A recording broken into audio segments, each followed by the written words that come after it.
4499에 가시면 전도서 1장에서부터 9장을 정리를 하고 있는데요. 자, 어제부터 우리가 지혜, 명철, 지식, 근신, 훈계 관련된 것을 공부했기 때문에 요걸 읽으면 조금 도움이 될 것 같아요. 4499에 잘되게 하시는 하나님 위로 하나, 둘, 셋, 넷, 다섯 번째 줄부터 볼게요. 여섯 번째 줄부터 밑에서부터 하나, 둘, 셋, 넷, 다섯, 여섯. 따라서 해 아래에 있어서는 만사와 만물이 무익하고 헛된 것으로 여겨지지만 영원하신 하나님의 섭리에 있어서는, 자, 여겨지지만 여기 끝나는 것 같지만 무익하고 헛된 것을 누가 주관하신다고 밝혀졌죠? 하나님. 그러면 이제 창세전으로 넘어가고 영원한 천국으로 가는 거죠. 영원하신 하나님, 그 영원하신 하나님의 섭리에 있어서는 모두가 여호와 하나님의 영원한 행사에 속한 것으로서 뭐한 것이다? 유익한 것이다. 그러니까 인생은 무익하게 했는데 무익하게 한 여호와를 알게 하는 것은 뭐한 거죠? 유익한 게 되는 거죠. 자, 그 유익의 기준이 달라졌죠? 자, 내가 만족스러워서 유익이 아닌 거예요. 곧, 자, 체크해 보시기 바랍니다. 영원한 실체가 있기 때문에, 자, 이게 제일 바깥 그림.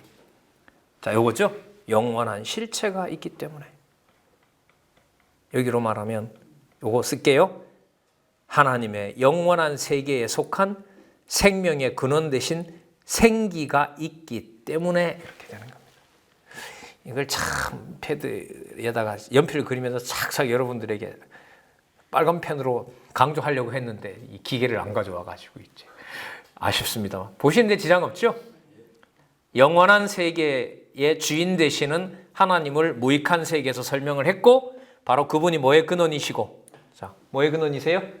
생명의 근원이시고, 예, 그죠? 생명의 근원이시고, 그 생명의 근원이 인간 안에 뭐로 자리 잡고 있으므로, 생기로 자리 잡고 있으므로, 자, 그래서 그 말, 곧 영원한 실체가 있기 때문에 누구에게? 우리에게, 우리 내면에 뭐와 맞닿아 있는, 여기 보세요, 하나님의 영원한 세계와 맞닿아 있는 이걸 가지고 있기 때문에, 이게 여러분 교회입니다. 이게 가정교회의 비밀입니다. 함부로 건들면 안 돼요. 건들 수가 없어요, 이건. 이 실체.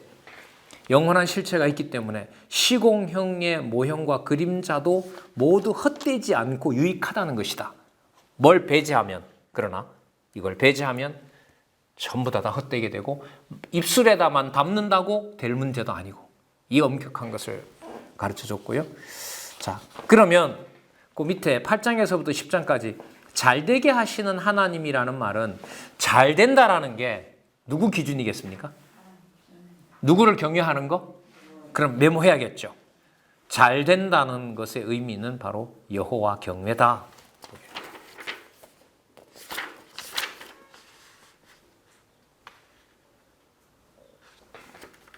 그게 나오는데, 자, 좀 본문 보면서 볼게요. 8장 13절 보겠습니다. 4504, 8장 11절. 4504에 보시면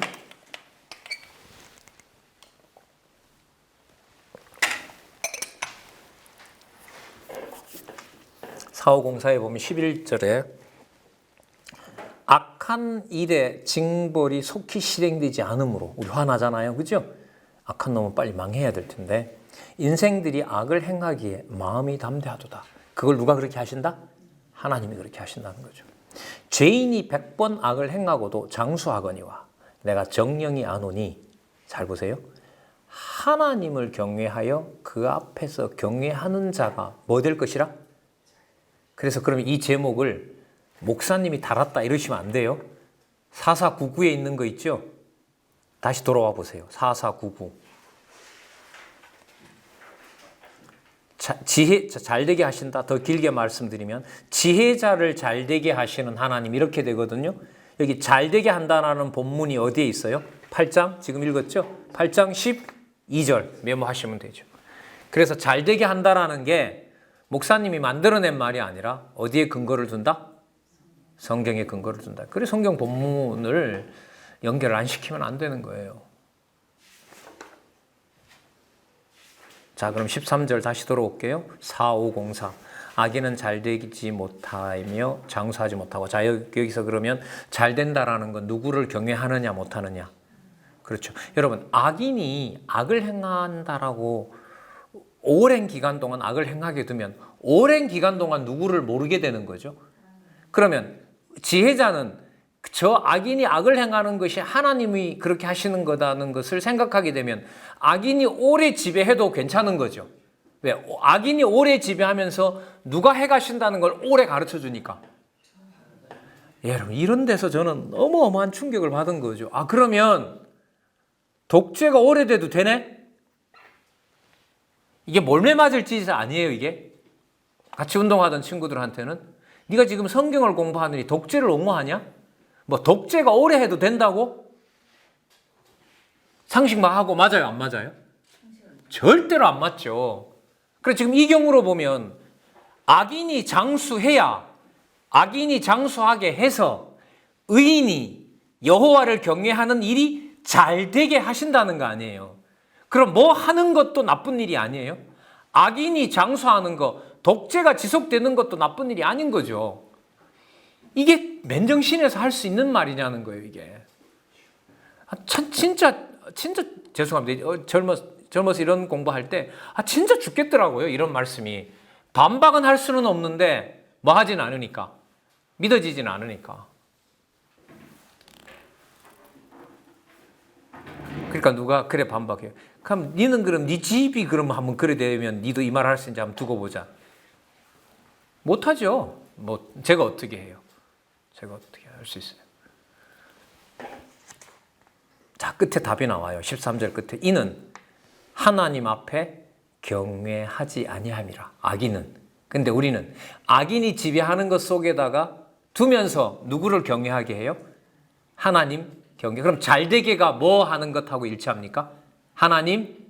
세상 다르죠. 잘되게 하는 것은 하나님 경외하면 다 잘되는 일이에요.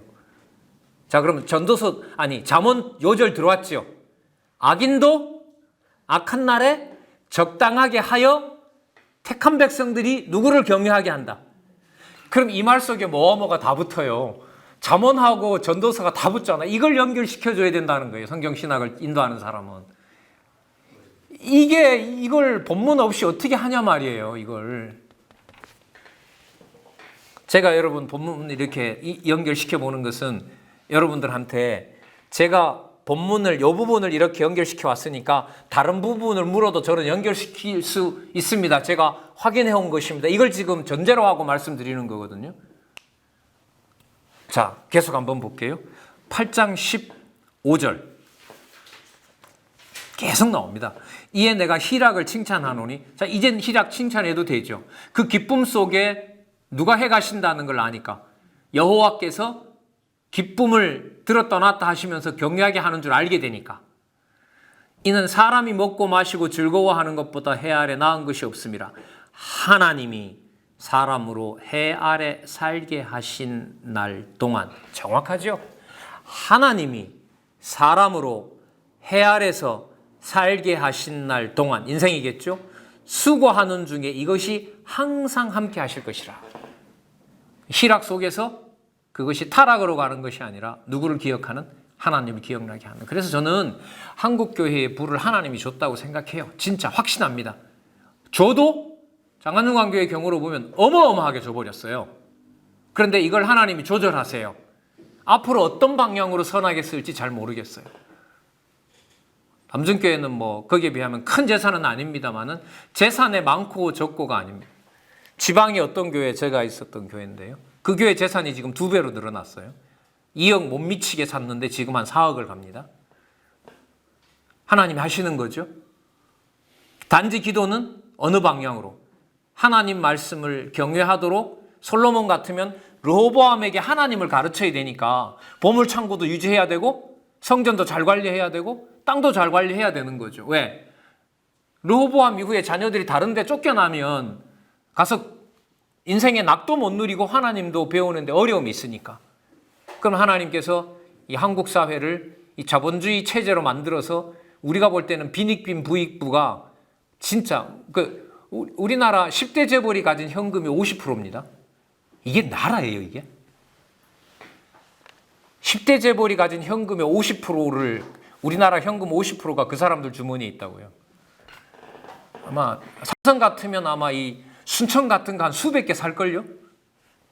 지구 땅 어디에 가서든지 자기 공화국 만들 수 있는 거라는 거죠. 그만큼 뭐가 많아요? 돈이 많은 나라 아니에요. 이 대한민국이. 누가 그렇게 하셨을까요? 하나님이 그렇게 하셨죠? 복음을 먼저 전해준 북한은 굶어 죽는 지경으로 하나님 몰아가죠. 진짜 도대체 답이 안 나와요. 하나님께서 왜 이렇게 하시는 건지. 다음 세대에 준비되어 있는 거 진짜 북한에다가 돕고 싶죠. 빨리 어떤 방도로든 이 말씀을 전해주고 싶은데 아직까지 우리에게 직접적인 일들은 일어나고 있지는 않은 것 같습니다. 자, 8장 17절 볼게요. 하나님이 계속 하나님 나옵니다. 하나님의 모든 행사를 살펴보니 해 아래서 하시는 일을 사람이 능히 깨달을 수 있다 없다? 없다. 깨달을 수 없고 주신 것이 깨달을 수 없어야 누구만 경외하게 돼요? 하나님 경외하게 되는 거죠. 낙을 누린다고 생각했는데 깨닫고 보니 그게 뭐가 되는 거예요? 하나님을 버리는 과정이었고 버리는 과정에서 끝난 줄 알았는데 누가 기억이 나요? 하나님이 기억나니까. 자, 해 아래에서 하는 일을 사람이 능히 깨달을 수 없다. 그래서 우리는 뭘 반대하냐면 개혁주의 신학자들과 카톨릭 신학에서 사람은 태어날 때부터 마음에 신이라는 존재를 알 수 있다는 걸 우리는 전면적으로 거부합니다. 성경신학은 아닙니다. 해 아래에서 하는 일을 사람이 능히 깨달을 수 없어요. 19장 1절 볼까요? 4508에 내가 마음을 다하여 이 모든 일을 궁구하여 살펴본 즉 의인과 지혜자나 그들의 행하는 일이나 다 누구 손에 있다? 하나님 손에 있다. 그 지혜를 가졌다고 자랑할 것이 못 된다. 자랑할 수 없다. 자, 9장 3절 볼게요. 모든 사람의 결국이기 일반인 그것은 해 아래 모든 일 중에 뭐한 것이니? 악한 것이니 곧 인생의 마음에 악이 가득하여 평생에 미친 마음을 품다가 후에는 죽은 자에게로 돌아가는 것이다. 솔로몬 넣고 빼고 솔로몬 자신은 뺀다. 솔로몬 자신도 넣는다. 근데요, 이게 전하다 보면 무슨 착각을 하냐면 전하는 사람은 의도적으로요 말할 때마다 자기가 빠져나옵니다. 보세요. 제가 여러분들에게 말씀 전하죠. 그럼 제가 여러분들에게 말씀 전할 때는 제 말이 여러분들에게 전해지면서 나는 제 말에는 스스로 뭐가 서느냐? 권위가 서버려요. 왜? 여러분들을 설득해버렸으니까.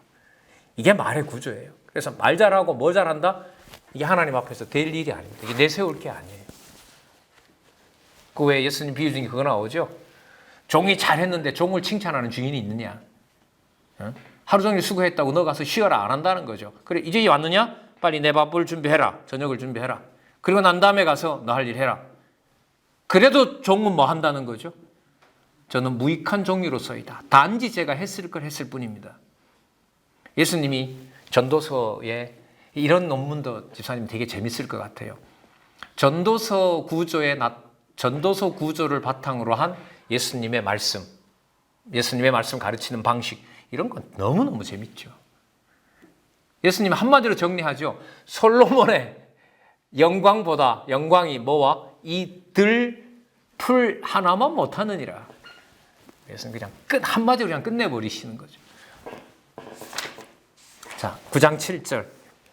계속 체크하면서 따라오시죠. 체크해 놓으시고 다음에 한번 강론집과 비교해서 쫙 읽어보세요. 그러면 속도가 날 겁니다. 9장 7절.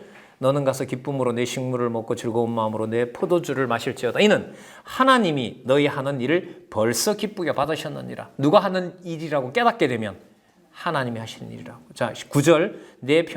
내 헛된 평생의 모든 날 곧 하나님이 해 아래서 내게 주신 모든 헛된 날. 자, 여기서 중요합니다. 누가 헛된 날을 만드셨다?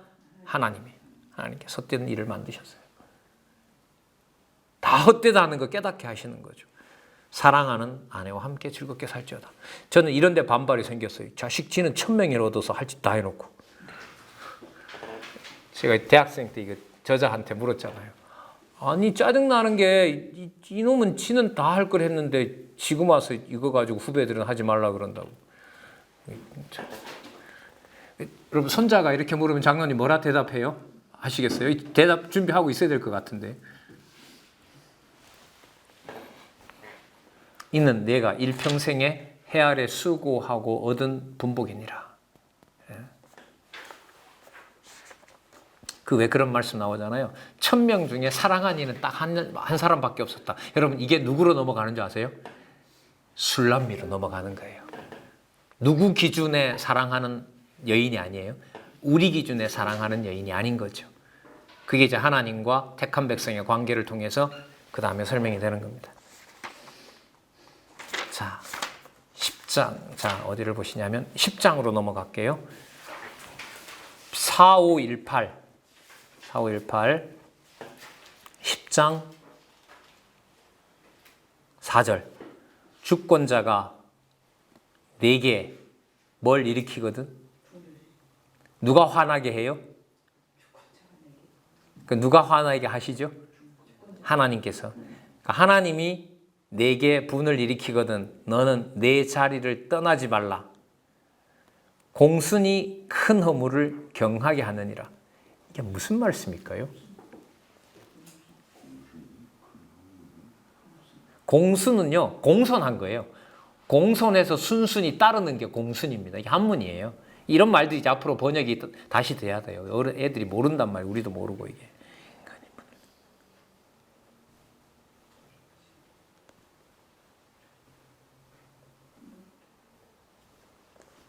자, 여기 한번 읽어볼게요. 자, 4519에 보시면 이럴 때 사전을 찾아야 되는 거죠. 세 번째 줄에 4에서 7절 해설 세 번째 줄에 공순이 큰 허물을 경계한다고 노래했다. 이는 사울 왕이 분노를 발하여 다윗을 죽이려고 할 때에 다윗이 급히 도망치지 아니하고 사울 왕 곁에 고분고분 머물러 있었던 사실을 의중에 두고 노래한 것이다. 도대체 이런 지혜를 어디서 얻어내는지 인간적으로 여러분 다 모르셨죠? 저도 몰랐어요. 어디에 바탕을 둬요? 섭리를 통한 언약. 그래서 어제 제가 무슨 말씀드렸죠? 섭리를 통한 언약의 구조는 뭐의 구조의 바탕이 된다? 시편 구조의 바탕이 된다 말씀드렸죠. 자, 사례 하나를 가져오죠. 하나님께서 사울 왕이 분노를 해서 다윗을 죽이려고 할 때 다윗이 실제로 보면 도망갔죠? 도망갔는데 하나님은 코앞에다가 누구를 데려다 놨어요? 누구를 데려다 놨어요? 사울을 딱 데려다 놓고 죽이면 죽일 수 있는 건데 거기서 누구를 기억나게 해요? 원수 갚는 것이 하나님에게 있다는 것을 누가? 여기서 주어가 중요합니다. 하나님이 기억나게 하신 거예요. 이게 핵심이에요. 그래서 앞으로 바벨론에 붙잡혀 가더라도 그래서 가서 허무한 짓을 하더라도 누가 그렇게 하신다? 하나님이 그렇게 하신다라고 생각을 하고 공손히 그 일을 따라가도록 할 것이다. 여러분, 헤롯이 지었고 예수님이 약속하셨던 예루살렘 성전을 누가 멸망시켰죠? 로마가 멸망시켰잖아요. 자, 로마가 멸망시키는 것을 하나님이 정해놓으셨단 말이에요. 그러면 그 로마가 이 세계는 그런 일이 엄청 많죠. 한국에도 지금 여기 우리 순천 지역에도 얼마나 주위에 많은 순교자들이 있었어요. 격동 시기에도 그렇고요. 어쨌든 그 모든 일 속에서 하나님께서 그 분노한 자들을 하나님이 주관해 가시면서 하나님의 택한 백성들이 거기에 뭐 하도록 한다? 공순하도록 한다. 순복하게 하신다. 누구를 기억나게 하면서? 하나님 기억나게 하면서. 우리 순천이 배경이 된 사랑의 원자탄요. 하나님 어쨌든 그런 사례까지 보여주셨어요. 근데 그분만 그랬겠어요? 나머지 다른 데도 그런 분들이 많이 있잖아요, 사실. 진짜 우리 한국교회 부패하고 썩었다고 하지만은 한국교회에 보여주신 하나님의 놀라운 일로 보면 함부로 또 입을 놀릴 수가 없어요. 자, 11장으로 가서 볼게요. 자, 11장, 12장. 하나님께서 더할 수도 없고 덜할 수도 없다고 해놓으셨을 뿐만 아니라 끝에 가서 다 무덤덤하게 덮어버리는 것이 아니라 하나님이 어떻게 하신다? 다 심판하신다. 그리고 아까 보면 사람이 그 일에서 무엇이 선인지 악인지를 안다 모른다? 모른다. 왜 모르게 해놨느냐? 하나님만 경외하고 나중에 누가 심판자임을 알려주는 거예요. 하나님께서. 자, 그래서 11장 5절 한번 볼게요. 11장 2절 4530 4530 2절 제가 읽어볼게요. 7개나 8개나 나누어 줄지어다. 무슨 재앙이 땅에 임하는지 내가 뭐한다? 알지 못한다. 아까 이게 몇 절에 나왔냐면요. 10장 4절에 나와. 14절에 나왔어요. 메모하셔서 반복하는 거니까요. 참조하시기 바랍니다. 아까 10장 14절에 나왔습니다. 자, 5절 보겠습니다. 바람의 길이 어떠함과 아이벤 자의 태에서 뼈가 어떻게 자라는지 내가 알지 못한 같이 만사를 성취하시는 하나님의 일을 내가 뭐한다? 알지 못함이라. 6절 끝에 보세요. 자, 너는 아침에 씨를 뿌리고 저녁에도 손을 거두지 말라. 이것이 잘 될 일일지 저것이 잘 될는지 또 둘이 잘 될는지 알지 못한다. 8절 사람이 여러 해를 살면 항상 즐거워할지로다. 그러나 캄캄한 날이 많으리니 그 날을 생각할지로다. 장래일은 그것도 다 헛되니라. 미래에는 잘 되겠지 견디다가 보면 그것도 헛된 일이라는 거죠. 누굴 모르면, 하나님을 모르면. 장래 그리고 심판은 누구 손에 있는데? 하나님 손에 있는데 그런 하나님 모르면 다 헛되다는 거죠. 자, 11장 9절 청년이여 내 어린 때를 즐거워하며 내 청년의 날을 마음에 기뻐하며 마음에 원하는 길과 내 눈이 보는 대로 다 해라. 누가 준 거니까? 하나님 준 거니까 해라. 그리고 또 그걸 솔로몬도 깨닫게 됐잖아요. 돌이켜보면 전부 내가 방탕한 것 같은데 그 방탕한 과정이 누가 인생을 허무하게 만든다? 하나님이 인생을 허무하게 만든다고 해서 하나님 경외하는 계기가 됐거든요. 그런데 너는 하지 말라라고 할 수가 없잖아요. 그러면 당부하도록 하는 게 하나밖에 없겠죠. 하나님이 하시는 일이다. 하나님이 반드시 심판한다. 하나님 없는 듯이 살지 말아라. 자, 그러나 하나님이 이 모든 일을 인하여 너를 뭐 할 줄 알라? 심판할 줄 알라. 자, 12장 1절 너는 청년의 때에 곧 곤고한 날이 이르기 전 나는 아무 낙이 없다고 할 해가 가깝기 전에 너의 창조자를 기억하라. 5절 끝에 보시면 자기 영원한 집으로 돌아가고 조문자들이 거리로 왕래하게 됩니다. 7절 흙은 여전히 땅으로 돌아가고 신은 그 주신 하나님께로 돌아가기 전에 기억하라. 땅에 흙은 여전히 땅으로 돌아가고 내가 묻히는 땅이라고 하는 것은 지속하는 거잖아요. 나는 없고 내 형체를 받아둔 땅이라는 것은 계속해서 지속하는 거 아니겠어요? 그러나 그 신은 누구에게? 그 주신 하나님께로 생기고 올라가는 거죠. 자, 이 그림 한번 볼까요? 자, 이게 지금 죽어봤자 흙밖에 더 되겠어요? 그러나 형체를 가지고 있으니까 우리 속에는 생기와 뭐가 흙이 공존하죠. 근데 여기 잘 보세요. 이 생기는 인간 안에 있지만, 맞죠? 여기 생기는 인간 안에 있죠. 인간 안에 있잖아요. 근데 생기는 또 다른 그림이 보호하고 있어요. 생명의 근원이 되시는 하나님의 영원한 세계의 공급을 받고 있는 것이 생깁니다. 이게 여러분들과 저고 교회입니다. 이게 가정교회입니다. 이걸 이제 요 그림하고 뭐하고 연결을 시키면 되냐 하면 여호와의 언약과 성취 섭리도, 그러니까 요 그림 있죠. 요거. 이 그림 전체가 동그라미 속에 다 들어있다고 보시면 돼요. 볼게요. 예를 들어 볼게요. 아담, 흙으로 만들어졌고 생기도 있는데 생명의 근원 대신 하나님의 영원한 세계로부터 공급을 받았던 거죠. 자, 또 그림을 넣어볼까요? 아담도 그랬다면 누구도? 아브라함도. 누구도? 다윗도. 예수님은 더더욱 말할 나위 없이 이 전체의 소유주이시고, 사도들도, 제자들도, 사도 바울도, 여러분들과 저도, 우리가 만약에 여기라면 교회 성취, 예수님의 언약을 교회가 성취하도록 하시는 과정에 있다면 모든 과정은 뭐예요? 이 동그라미를 계속 그리고 있는 거예요.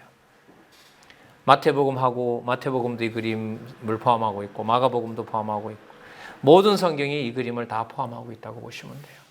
하나 기억할 것은 여기죠. 이게 있으므로 육의 몸이 다 헛것처럼 보이지만 전도서 후반부는 이 생기를 주시는 누가? 하나님의 영원한 세계에서 공급되는 생명의 근원인 생기가 존재한다는 거죠. 이걸 누가 건드냐 말입니다. 그래서 이 두 그림은 동시에 보는 것이 좋습니다. 이 두 가지를 동시에 설명할 수 있으면 돼요. 근데 우리 전도서를 통해서 우리는 이미 이걸 다 설명할 수 있었어요. 현상 세계 하나님이 뭐 하게 만들어요? 헛되게 만드신다고 했죠. 왜 헛되게 만드시죠? 생기만 진짜라는 거, 실체라는 거 알게 하시려고. 그래서 아까 성경 본문에 보면 무슨 실체라고 그랬죠? 예? 영원한 실체. 영원한 것은 여기고요. 실체는 어디 아래 있는? 인간 안에 있는 현상 세계 안에 있는 생기. 그게 여러분 교회의 비밀입니다. 이 생기가 보이면 함부로 말 못하죠. 절대로 함부로 못합니다. 이 무서운 또 이 엄격한 하나님의 교회를 어떻게 함부로 해요?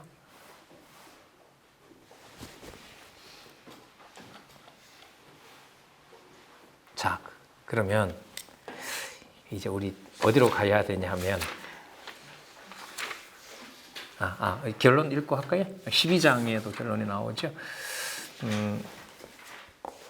12장 9절부터 같이 한번 13절까지 쭉 읽고 다른 말씀 안 드리고 이제 아가서로 넘어가도록 하겠습니다. 12장 9절부터 같이 한번 읽어보겠습니다. 시작. 전도자가 지혜로움으로 여전히 백성에게 지식을 가르쳤고 또 묵상하고 공부하여 잠언을 많이 지었으며 전도자가 힘써 아름다운 말을 구하였으니 기록한 것은 정직하여 진리의 말씀이라. 내 말 아니다는 거죠. 11절. 지혜자의 말씀은 찌르는 채찍 같고 회중의 스승의 말씀은 잘 박힌 목 같으니 다 한 목자에 주신 바라. 하나님이겠죠. 내 아들아 또 경계를 받으라. 여러 책을 짓는 것은 끝이 없고 많이 공부하는 것은 몸을 피곤케 하느니라. 일의 결국을 다 들었으니 하나님을 경외하고 그 명령을 지킬지어다. 이것이 사람의 본분이니라. 하나님은 모든 행위와 모든 은밀한 것을 뭐한다? 선악간에 심판하신다. 선악간의 심판을 하셔서 영원한 행사를 알게 되는 언약 자손들에게는 창세전에 언약한 대로 변함없이 사랑한다라는 게 아가서입니다.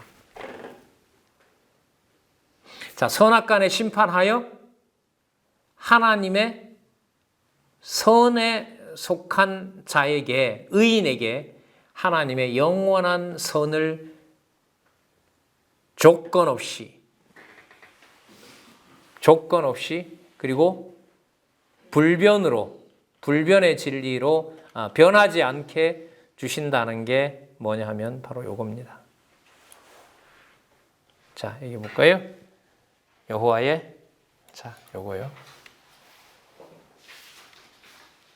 여호와의 자비성 찬양입니다. 자비성 여기 있죠? 보이시죠? 여호와의 자비성 찬양입니다. 요절 되게 궁금하죠? 지금 이 흐름으로 우리가 지금 저자 안내를 따라가고 있으니까 야, 도대체 그러면 아까 여러분 전도서 요절 아까 몇 장 몇 절이었죠? 3장 14절. 자, 이제 그 깊이 이제 묵상하시길 바라고요. 이 요절을 통해서 우리가 여호와 하나님이 영원한 것을 통하여 인생을 허무하게 하시고 허무한 것 속에 여호와께서 그렇게 하신다는 사실을 우리가 확증을 했고, 그리고 그 여호와의 심판의 결과가 절대적인 하나님의 선이 무엇인가를 누구 기준으로? 하나님 기준으로 사랑하는 백성에게 볼품없는 술람미와 같은 자를 조건 없는 사랑으로 사랑한다는 내용을 통하여 여호와의 자비성을 찬양하게 하는 내용이 바로 아가서입니다. 요절 보겠습니다. 아가서 몇 장 몇 절이죠? 8장 7절. 자, 8장 7절 보겠습니다.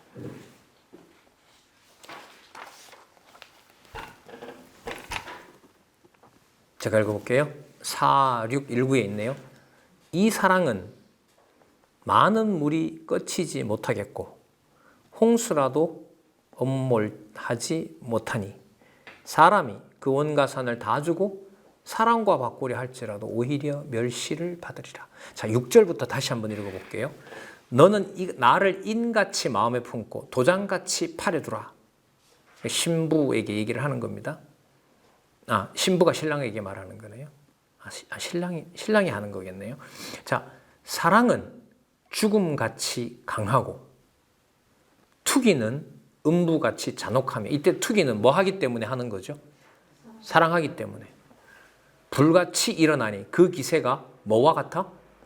여호와의 불과 같아. 여러분, 그러면 아까 선악간에 하나님이 뭐 한다 그랬어요? 심판하신다 그랬죠. 예수님 얘기를 여기서 좀 하면 예수님이 받을 심판을 무슨 심판이라 그랬어요? 불심판이라 그랬죠. 그러니까 예수님의 육신을 하나님께서 다 태워버리는 거 아니에요. 처참하게.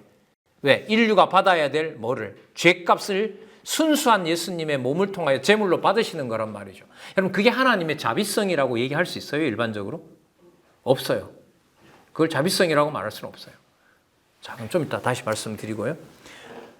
그 사랑은 많은 물이 거치지 못하겠고 홍수라도 엄물하지 못하나니 사람이 그 온 가산을 전 재산을 다 주고 사랑과 바꾸려 할지라도 오히려 멸시를 받으리라. 자, 그러면 자비성의 구조를 한번 보도록 하겠습니다. 조건 없는 사랑의 언약이었고요. 그 다음에 조건이 없으니까 자, 아까 망가진 모습 나온다고 어제 말씀을 드렸죠. 자, 어디에 있죠? 자, 구조를 잠시 볼게요. 자, 여기 있거든요. 자, 여기 한번 보세요. 자, 여기를 좀 켜볼게요. 자, 5장 2절에서부터 6절. 찾아온 신랑을 만나지 못했다는 신부의 아가를 노래하고요. 수치당한 신부 나오죠. 5장 전반부에 보면 신랑을 잊은 신부 내용이 나와요. 그래서 여기서 뭐 하느냐? 몸이 처참하게 망가져요. 처참하게. 그런데 위에 제목을 보면 무슨 사랑? 변함없는 사랑을 여기서 확증해주고 있는 거죠. 그러니까 뭐 했음에도 불구하고, 그쵸? 신부의 몸이라고 할 수 없는 몸임에도 불구하고 변함없이 사랑할 수밖에 없는 이유는 자, 뭐 때문에 그래요? 뭐 때문에? 조건 없는 사랑 때문에. 이 절대적인 사랑, 절대적 선을 누가 판정하시느냐? 하나님이 하세요. 그걸 전도서 끝에 선악간에 뭘 한다고 했어요? 심판하신다고 했거든요. 그러면 선악간에 심판하는 것이 여러분 우연히 하는 걸까요? 이미 창세전에 다 확정이 되어 있는 걸까요? 그렇죠. 다 확정되어 있는 거죠. 근데 이 과정에서 보면 전도서는 과정에서 보면 자기는 선이라고 하는데 그게 뭐가 되고 악이 되고 악이라고 생각한 것이 뭐가 되고 선이 되는 과정을 누가 섭리하신다? 하나님이 섭리하시면서 허무한 것 속에서도 누구를 경외하게 한다? 하나님을 경외하게 한다는 것이 전도서였고요. 그럼 과정이 계속 그래 진행되느냐? 그게 아니라 마지막에 하나님께서 뭐와 뭐를 정하신 선과 악, 절대 선과 악을 뭐 한다? 분명히 심판한다고 했고요. 그럼 분명히 심판해서 누구에게는?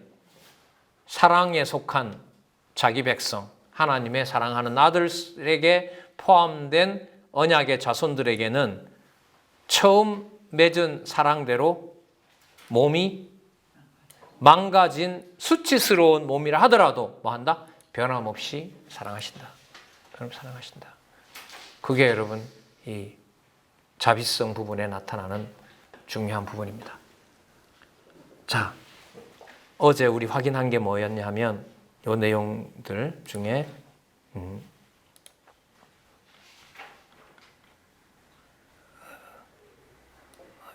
이건 한 장짜리죠. 장짜리고 전체가 나온 게 요걸 좀 줄여볼게요. 네, 됐습니다. 여기 처음 사랑의 언약 창세기서부터 신랑 신부의 상봉 출애굽기 레위기 민수기 맞죠? 그 다음에 룻기 사무엘 상하까지 그 다음에 열왕기상의 영광스러운 혼인잔치 그래서 잠시 잊은 거 망하는 거 열왕기 상하 열왕기하 그 다음에 느헤미야 에스더 역대기 내용 신랑 신부의 상봉 에스라 그 다음에 만나서 나라 지은 것을 해서 불변의 사랑 노래 에스더까지 그래서 1장에서부터 8장까지 전체 아가서 내용은 섭리를 통한 언약의 뭐다? 바탕을 두고 있다. 그래 무슨 구조가 무슨 구조다?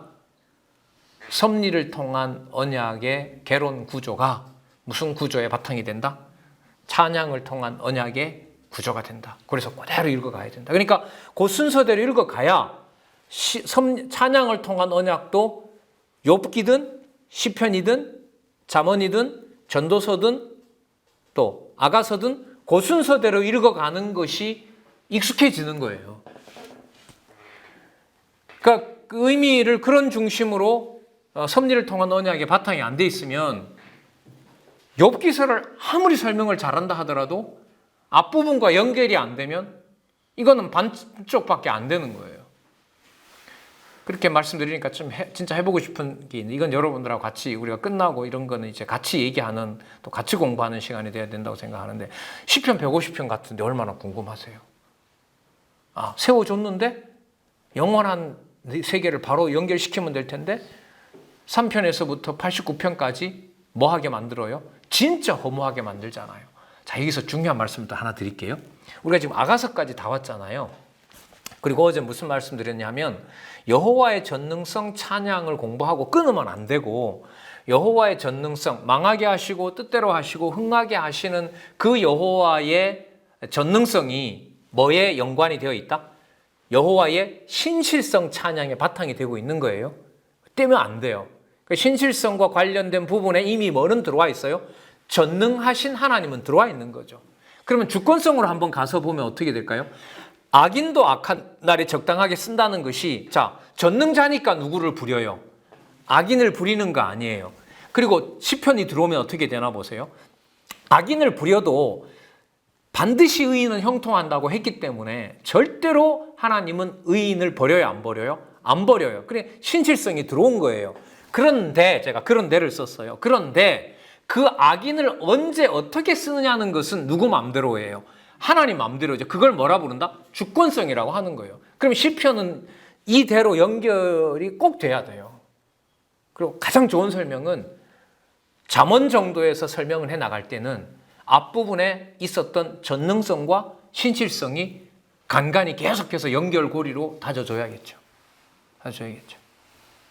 우리 그 집 지을 때 시골 같은 데 보면 요즘도 기초는 그렇게 하지요. 거푸집에 기초 다진 공사가 제대로 됐는지 안 됐는지 하면 나중에 거푸집 떼내 보면 알죠. 대충 눌러놨는지 그냥 중간에 뭐 스티로폴 넣었는지 뭐 넣었는지 거기서 그냥 거푸집 떼면 다 드러나는 것하고 똑같은 거죠. 근데 만약 그거 없이 지었다가는 이제 큰일 나는 거 아니겠어요? 그러면 잠언에서 여호와의 주권성 얘기하면서 뭐예요? 전능성과 신실성이 끊임없이 공급이 돼줘야 돼요. 그걸 들어야 듣는 사람도 다음 세대에게는 저래 연결이 되는 거구나. 저래 연결이 되면 어떤 세상의 모든 지식들이 뭐 되지 않는 것이 연결되어서 여호와에게로 올라가지 않는 것이 없겠구나. 그 감을 갖고 그 내용을 성경에 가서도 확인하는 일이 다음 세대에 일어날 일이라고 보는 거죠.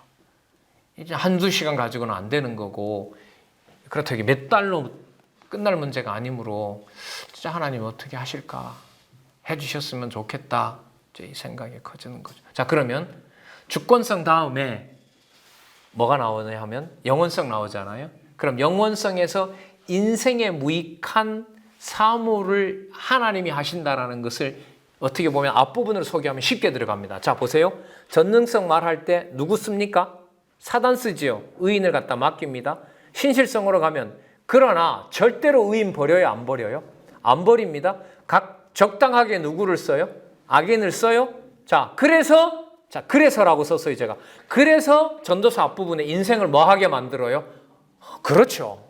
정확하게 들으잖아요. 그럼 인생을 그렇게 허무하게 만드는 분이 누구임을 확정해줘요.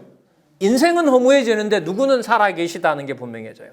하나님은 살아계시다는 게 분명해지죠. 이미 하나님이 살아계시다는 게 분명하면 어느 차원으로 가 있다? 그렇죠. 여기로 가 있다. 여기로 가 있다. 그럼 여기에 뭔 일이 있었길래 그러느냐? 뭔 일이 있길래 그러느냐?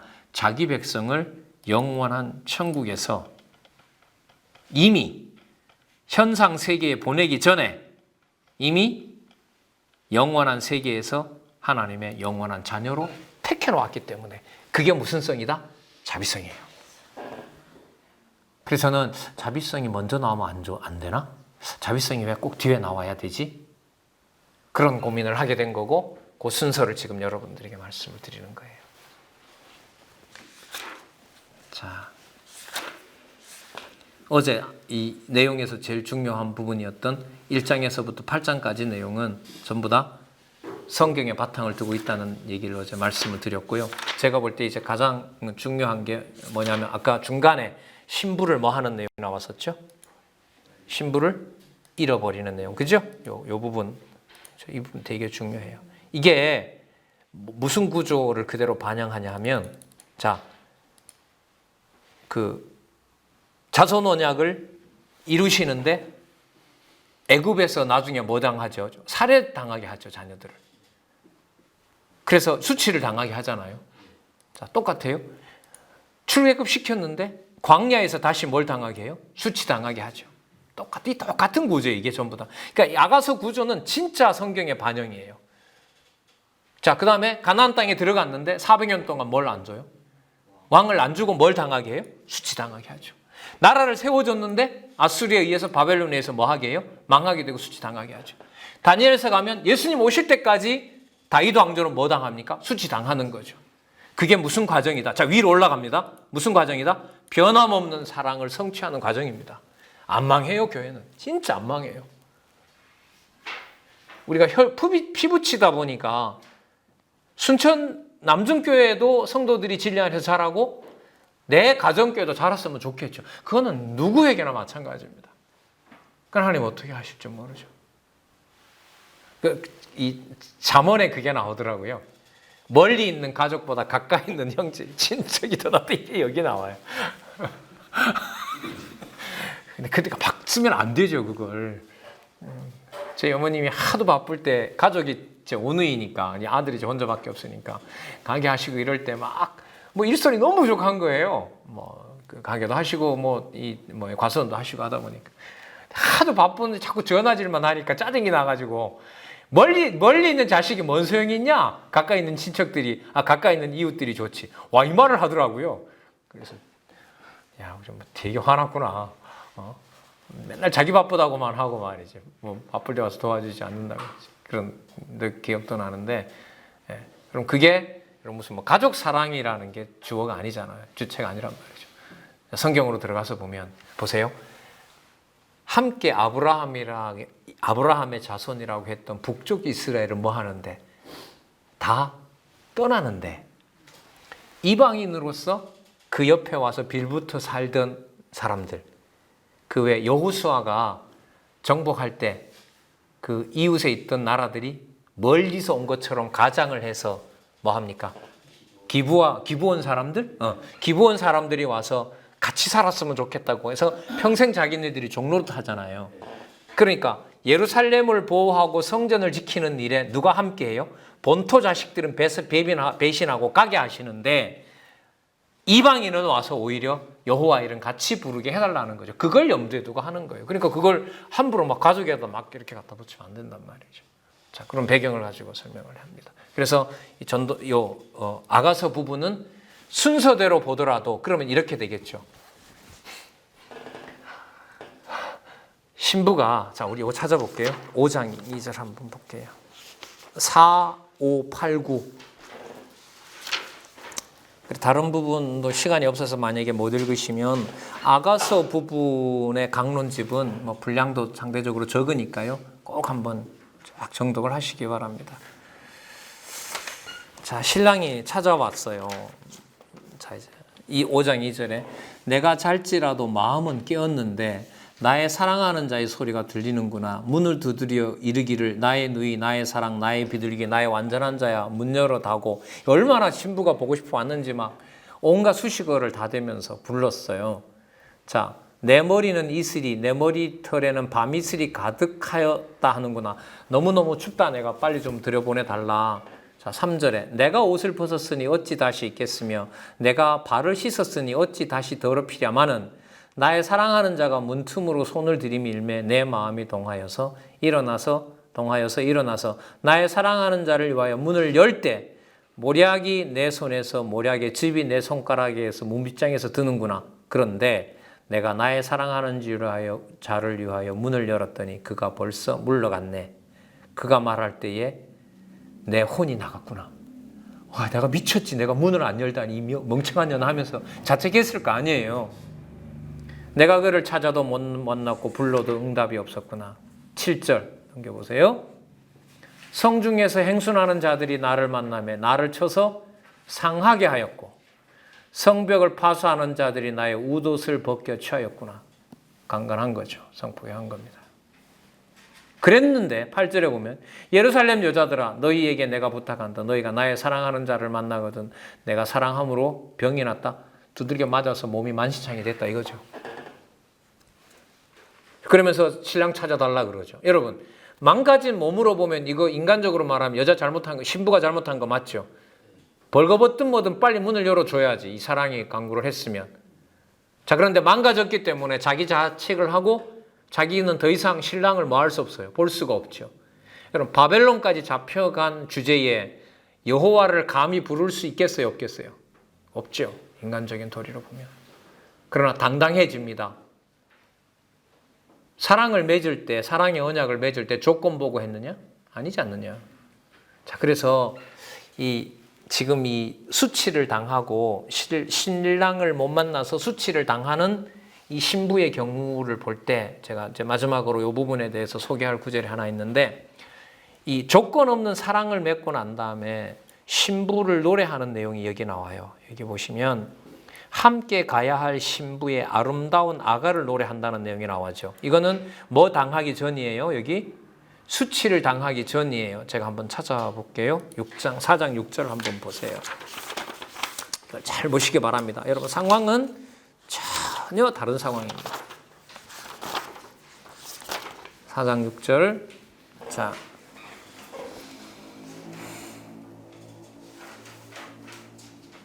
제가 4장 9절부터 읽어볼게요. 나의 누이 나의 신부야 내가 내 마음을 빼앗았구나. 내 눈으로 한 번 보는 것과 내 눈으로 한 번 보는 것과 내 목에 구슬 한 꿰미로 내 마음을 앗아갔구나.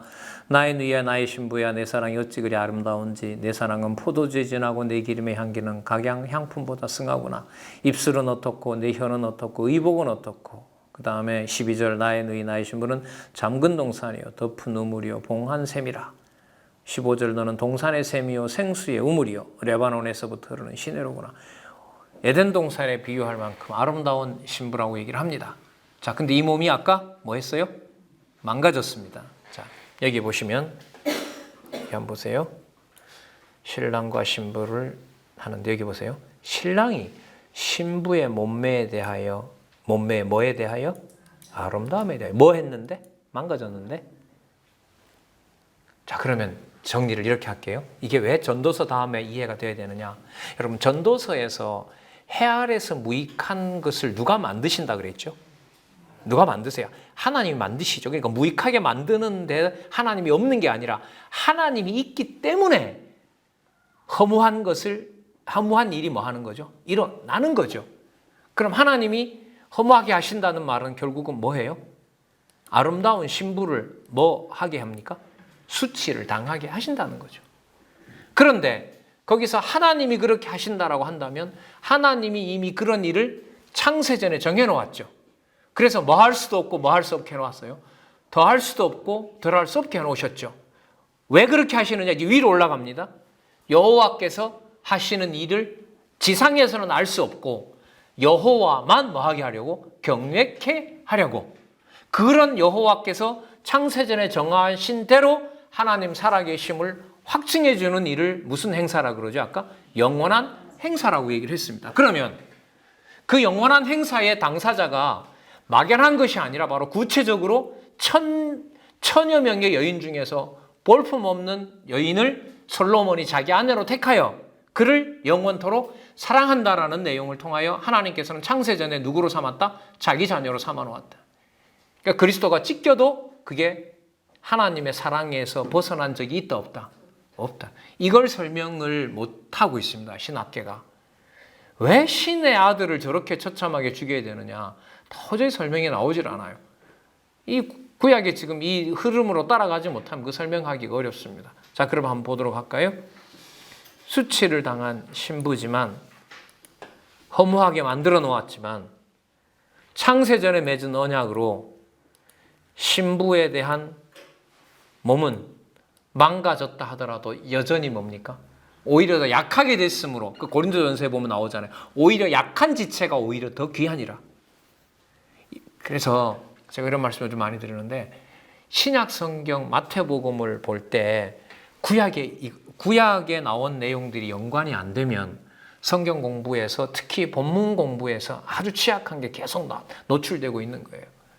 여러분 지금 이 성경 강론집을 보시면 매 사건마다 장차 누구에 대한 예표로서 모형과 그림자다? 그리고 구체적으로 뭐까지 찾아줘요? 성경 구절까지 찾아주잖아요.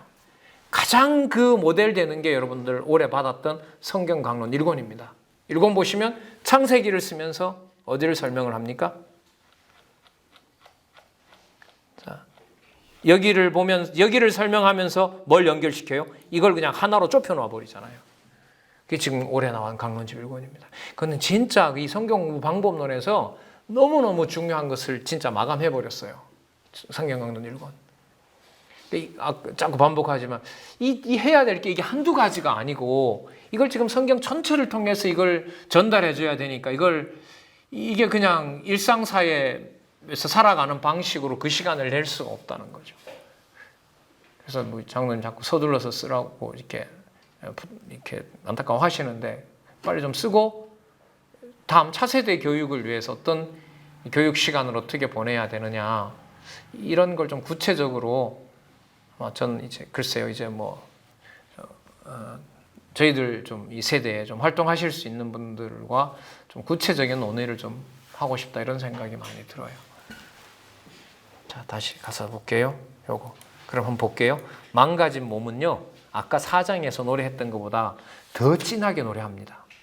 볼게요. 7장 1절로 가보겠습니다. 그래서 7장 1절에서부터 9절 옆에다가 4607에 있죠? 4607에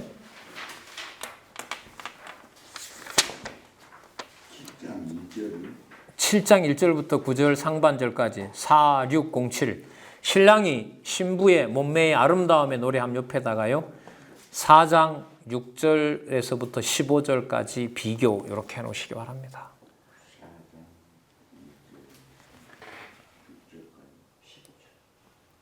여기 있었잖아요. 4장 6절에서부터 15절 비교. 자, 7장은 무슨 몸이라고요? 신랑을 도저히 찾아갈 수 없는 망가진 몸. 좀 신학적으로 적용을 하면 우리 몸이라고 보면 되겠죠. 이방인 같은 우리 몸, 우리 생각들, 우리 전체. 자, 요 구조가 무슨 구조냐면 그러면 하나님께서요 이스라엘 백성을 40년 동안 돌리면서 뭐 합니까? 수치당하게 하시죠. 맞죠? 그게 전도서에서는 무익한 일을 하는 거지만 자 여기서 잘 보세요. 수치를 당하는 신부가 무엇의 증거예요?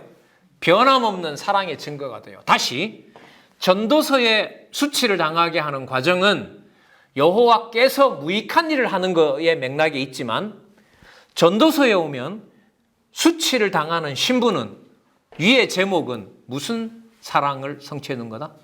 어떤 게 더 강해요? 이게 더 강하죠. 그래서 시편도 뭐 해야 된다? 논리적 순서대로 공부해야 된다. 그 반영은 토대가 어디서부터 놓여온다? 아담 창세기 1장 28절에서부터 무슨 먹으면 죽으리라고 했던 것과 비교가 되는 거죠. 생육하고 번성하라고 하셨으면 2장 17절에 뭘 주면 안 돼요? 죽으리라는 걸 죽으면 안 되죠.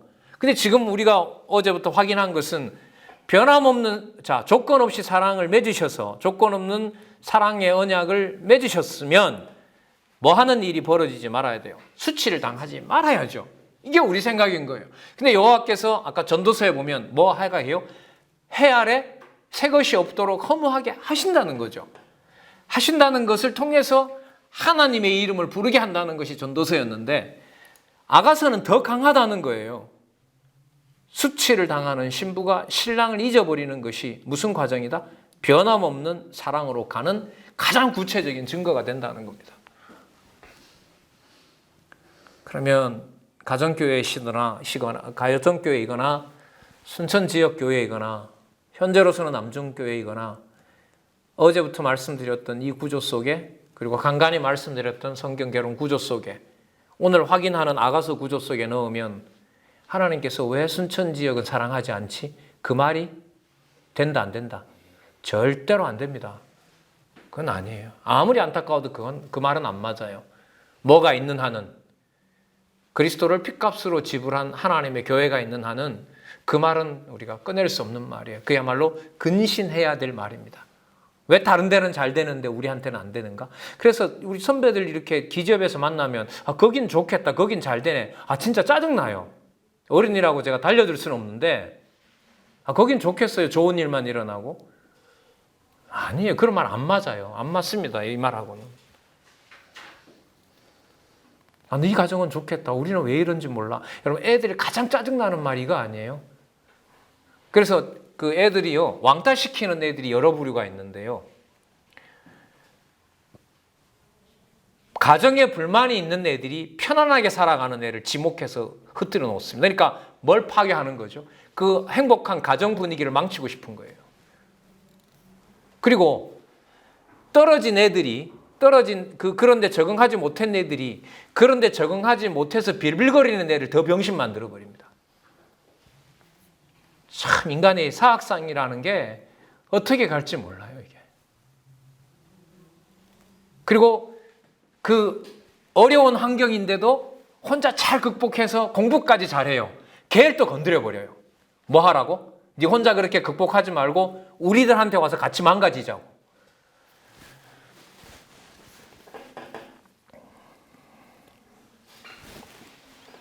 자, 전능성이기 때문에 신실성이고요. 신실성이기 때문에 무슨 성? 주권성이고요. 주권성이기 때문에 영원성이고요. 영원성이기 때문에 자비성인 거예요. 창세기를 공부할 때 이까지는 안 나왔지만 우리가 5가지 속성의 연결성을 하고 다시 어디 돌아가요? 창세기로 돌아가면 새롭게 보이죠. 새롭게 보이죠. 또 다시 또 우리가 중간에 선지서는 안 하고 또 어디로 간다 하더라도, 마태복음에 들어간다 하더라도 예수님의 말씀과 행적 속에는 뭐가 다 드러날까요? 전능성에서부터 이게 다 드러나죠. 그럼 예수님을 아버지 어찌하여 나를 버리셨나이까라는 시편을 이루시면서도 하나님께서 예수님을 버린 것이다, 안 버린 것이다? 안 버린 것이다. 강하게 말할 수 있죠. 뭘 보면 알 수 있다? 아가서 봐라. 아가서 봐라. 오히려 망가진 몸을 뭐 한다? 더 아름답다라고 노래를 한단 말이죠. 진짜 너무 감사해요. 어쩌다 이런 진리를 듣게 됐지? 네? 이런 걸 듣게. 제가 이 철학 박사 논문을 쓰면서 다 스트레스를 받고 썼는데, 시간은 좀 늦어서 짜증은 났었는데도요, 지금 이 신학 박사 논문처럼. 근데 되게 재밌게 했어요. 그래서 어떤 선배가 하루는 저를 보고 짜증을 내더라고요. 너는 어떻게 네 사건, 네 삶하고 자꾸 그렇게 철학책을 연결시키냐. 그래서 제가 그 선배한테, 형, 난 내한테 의미가 없으면 난 공부 못해. 그래서 난 어쨌든 이 공부한 게 난 나한테 유익해서 그래. 기분 나쁘대요. 그 사람의 입장이 돼서 이렇게 뭔가 얘기하는 게. 근데 저는 제 스타일은 그랬던 것 같아요. 그게 나한테 의미가 없으면 그냥 아예 그냥 무관심하고요. 그게 나와 이해관계가 생기면 너무 몰입을 해버리는 거죠. 자, 뭐 저만 그러겠습니까? 성경이 뭐 어디 동떨어져 있는 말씀이 아니라 아까 우리 그림대로 생기를 주관해 가시는 여호와의 능력과 연관이 되어 있기 때문에 시편의 5가지 논리 속에 마지막에 딱 왔을 때 뭐 돼도 돼요? 만신창이가 되고 그야말로 어디 성한 곳 하나 없이 뭐 했는데 다 망가졌는데도 여호와의 자비성은 전혀 변함이 없다. 자, 잘 보세요. 그래서요. 제가 또 그래서라고 했죠. 그래서 여호와께서 이 땅에 임하셔서 당신이 사역을 한다 하더라도 술람미 여인이 망가진 경우로 본다면 여호와가 옆에 계시더라도 뭔 일이 벌어져요? 술람미처럼 뭐 합니까? 망가지는 일이 벌어져요. 그래서 이사야 1장에 머리부터 발끝까지 뭐 한 곳이 없다?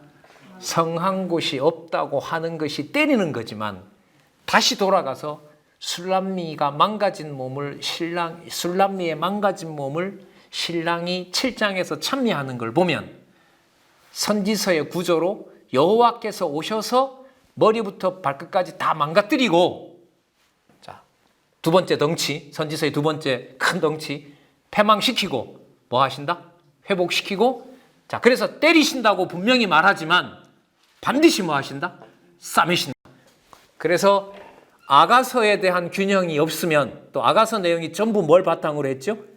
창세기부터 어디까지? 에스더서까지 구조를 바탕으로 했죠? 그 다음에 전능성에서부터 아가서까지 전체 내용을 아가서에서 다 모아버렸죠? 왜? 하나님이 가까이 왔는데 몸은 뭐 돼버렸어요? 망가뜨려 놓았죠? 그럼 그게 버리는 줄 알았잖아요. 근데 7장에 보면 버리는 것이 아니라 그게 뭐였어요? 엄청난 찬양을 받을 준비가 되어 있는 거죠. 몸은 뭐 되어 있는데? 망가져 있는데. 그러면 잘 보세요.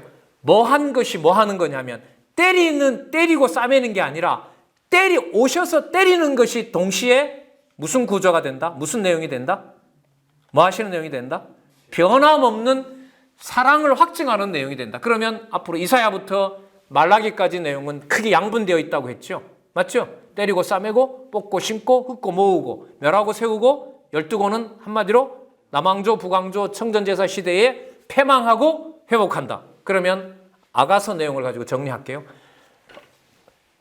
끝장을 낼 정도로까지 때리시는 것이 무엇의 시작이다?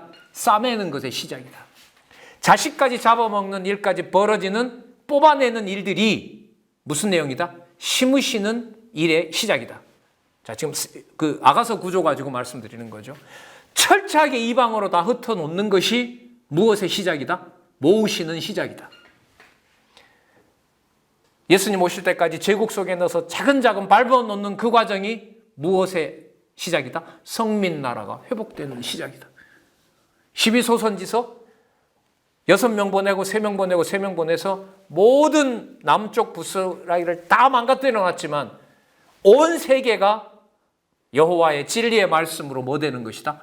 회복되는 것이에요. 그래서 이제는 시가서를 봤기 때문에요. 시가서의 이 논리를 우리가 어제부터 강조했기 때문에 때리고 싸매는 두 가지가 아니라 이것마저도 연결이 돼요. 뭐 하시는 것이 뭐 하시는 것이다? 수치당한 것이 변함없는 사랑을 확증해 준다라는 말을 그대로 연결을 시키면 때리셨음으로 때리셔야 함으로 때리셨기 때문에 때리는 걸 통해서 뭐 하시는 과정이다? 싸매는 과정이다. 그래서 선지자가 시작이 돼요. 또 하나, 그걸 누가 한다? 누가 한다? 내가 한다. 여호와 내가 한다. 여러분 에스겔에 그거 쏟아지지요. 그때야 비로소 내가 누구인 줄 알리라? 여호와인 줄 알리라. 그래서 선지서 내용에 지금 말씀드렸던 두 가지, 아가서의 구조를 선지서는 뭐 하고 있다? 깔고 있다. 아가서 구조를 깐다는 말은 5대 속성이 어디에 다 깔려 있다? 선지서에 다 깔려 있다. 다 깔려 있다. 그리고 두 번째, 누가 하신다? 선지서에 쏟아지는 주어가 있죠. 누가 하신다? 내가 한다. 상고부터 내가 정해놓았다. 그러면 마태복음 가면 여호와께서 하신다고 했으니까 예수께서 말씀하시는 모든 내용들은 누구의 말이 될까요? 하나님의 말씀이 되고, 예수님이 오셔서 우연히 하실 일이 있으면 안 돼요. 예수님 말씀하신 것처럼 모세율법과 선지자의 글과 시편에서 나를 가리켰다. 그러면 섭리를 통한 언약에서 보여줬던 큰 구조, 또 시가서를 통해서 보여줬던 큰 구조, 그걸 바탕으로 이사야부터 말라기까지 보여줬던 것, 그걸 전부 다 예수님께서는 때로는 한마디 속에, 때로는 한 사건 속에, 아니면 복음서 전체 사건 속에 이루어주시고, 자, 요 그림으로 보면 예수님이 언약하신 대로 가셔서 이제는 누구를 보내셔서? 성령을 보내셔서 사도들을 통하여 지금 여러분들과 저에게 기록한 말씀을 통하여 지금도 뭐 하고 계신다? 성취하고 계신다. 그럼 어느 부분을 빼면 될까요? 아, 창세기 놔두고 그냥 출애기부터 할까? 이게 돼요? 안 돼요. 만 페이지는, 자, 좀 더 강하게 말씀드리면은요, 만 100여 페이지 성경 신학 총서, 특히 9,800페이지가 되는 성경 강론 전집은요, 1페이지부터 만 페이지까지 다 알면 다 알고요, 모르면 다 모른다. 이걸 순천에 와서 좀 무리이긴 하지만 그래도 전체 구조와 본문을 같이 보고 중요한 교재인 성경 강론 전집을 이런 방식으로 저도 공부하게 된 것이 너무 감사해요. 이제 우리 반 넘어가잖아요. 오늘 9권이잖아요. 앞으로 이제 9권 남았거든요. 9권 남았는데 아마 이런 구조를 계속 반복해서 가면 아마 유익하시리라고 봅니다. 그러면 이 책을 왜 이렇게 쓸 수밖에 없었구나. 그것도 알게 되실 것 같아요. 자, 지금 48분인데요. 12분 쉬시고 12시부터 해서 남아있는 30분 동안 이사야로 가서 잠시 소개를 드리도록 하겠습니다. 자, 주신 유인물에 보시면 또 우리 이사야 30장 26절 자, 한번 찾아보겠습니다. 30장 26절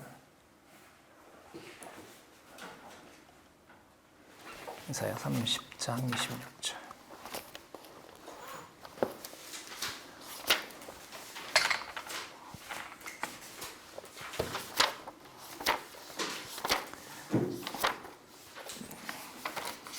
제가 읽어볼게요. 여호와께서 그 백성의 상처를 싸매시며 그들의 맞은 자리를 고치시는 날에는 달빛은 햇빛 같겠고 햇빛은 7배가 되어 7날의 빛과 같으리라. 자, 그 백성의 상처를 여호와께서 싸매시는 날이 있다는 거죠. 이 말씀은 이제 본문에 들어가면 금방 드러나지만 때리시는 날이 있다는 거죠. 그리고 그 맞은 자리를 고치시는 날에는 자, 비유를 들어요. 비유를 하는데 달빛은 햇빛 같겠고 이렇게 나오고 햇빛은 7배가 되어 7날의 빛과 같으리라. 이렇게 말씀이 나오는데 이 비유를 하자면 그 고쳐준 자리가 처음에 있었던 원래 살과 비교할 수 없을 정도로 어떻다는 거죠? 영광스러워진다는 거죠. 그러면 이제 그리스도께서 죽으시는 것과 부활하시는 것에 엄청난 그 질적 차이가 있다는 것을 여기서 말씀해 주고 있다는 것도 되고요. 우리가 이제까지 배웠던 아가서를 당장 넣어 볼게요. 아가서. 여호와의 사랑은 그야말로 뭐예요? 여호와의 불과 같이 투기한단 말이죠. 그리고 그 사랑을 어떤 경우에라도 포기하지 않는단 말입니다. 그리고 수치를 당한 술람미가 신부가 더 이상 신랑을 만나러 갈 수 없는 몸인데 조건 없이 언약을 맺었으므로 조건 없이 사랑을 해준다는 약속을 우리가 공부를 했어요. 그러면 달빛이 햇빛 같아라는 말은 몸은 더 망가졌어도 신랑의 사랑은 그 전보다 뭐 한다는 거죠? 더 커진다 이 말인 거죠. 그래서 이 말씀을 연결시키면 달빛은 햇빛 같겠고 라고 하는 것이 나중 사랑이 더 비할 수 없이 더 어떻다? 더 크다라는 거고 그 햇빛은 또 7배가 되어 7날의 빛과 같아라고 하는 거죠. 그러니까 뭐 완전수라고 하지만은 예수님이 나중에 그 요한 복음에 오면 본인을 뭐라고 소개하시냐면 내가 뭐라? 세상에 온 빛이라 이렇게. 그 빛은 그러니까 꺼지는 빛도 아닌 거죠. 영원한 빛이고 또 생명인 거고요. 생명 자체라고 할 수가 있겠죠. 생명과 연관된 것을 또 소개하고 계시니까 요한복음에서 바로 그 내용으로 보시면 됩니다. 자, 우리 이제 그 선지서 내용들을 자, 여기서 한번 보도록 할게요. 자, 짧게 보면 이렇게 되어 있습니다. 대선지서요. 좀 더 좁혀볼까? 예. 예언을 통한 언약이 나타나고요. 대선지자 언약이 이사야부터 일단은 다니엘까지. 자, 그 다음에 소선지서 호세아부터 말라기까지. 자, 이 이사야가 그 당장 여기 보면 나오는데 이사야 1장 관련된 내용들을 한번 보시기 바랍니다.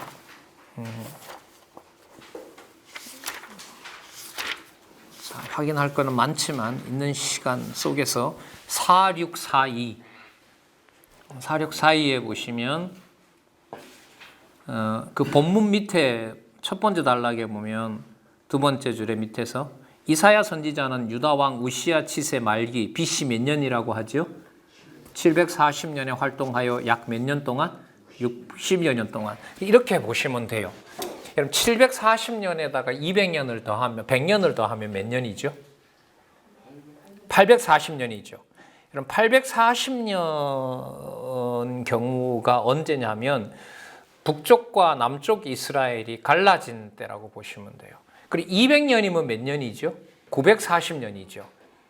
940년이면 여러분들 누구냐 하면 솔로몬 정도라고 보시면 돼요. 솔로몬. 그러니까 솔로몬 왕이 지난 다음에 200년이 지났을 때 하나님께서는 누구를 부르냐면 이사야를 부르는 거예요. 그럼 이사야는 성경으로 보면 언제 등장하냐면 열왕기에 등장해요. 열왕기에 보면 여기 보면 왕이 누구로 나오죠? 우시야 왕이니까요. 예. 우시야 왕이 등장하는 경우로 보면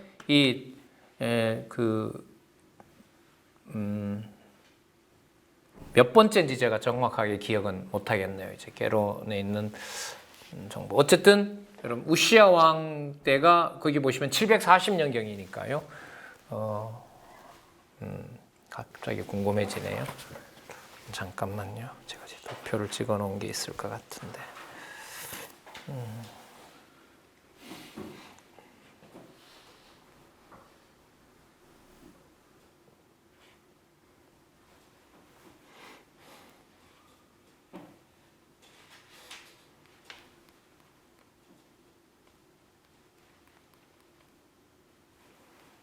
그 앞에 보시면 연도를 좀 소개해 놓고 있죠. 뭐 사소한 거긴 하지만은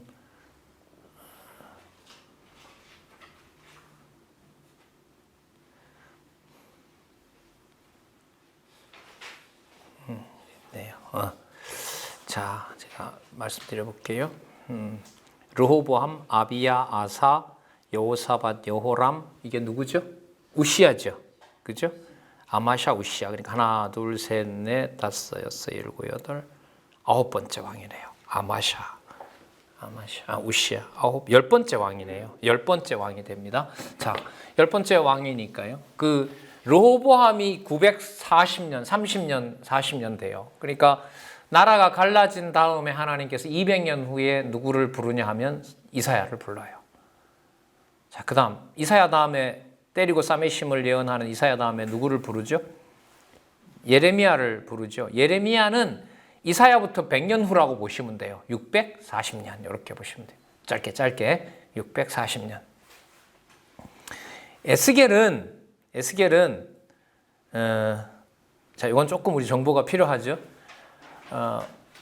바벨론에게 몇 번에 걸쳐서 망하죠? 남쪽 유다가 몇 차 침략을 당하면서 망합니까? 3차 침략 당하잖아요. 1차 침략이 605년이에요.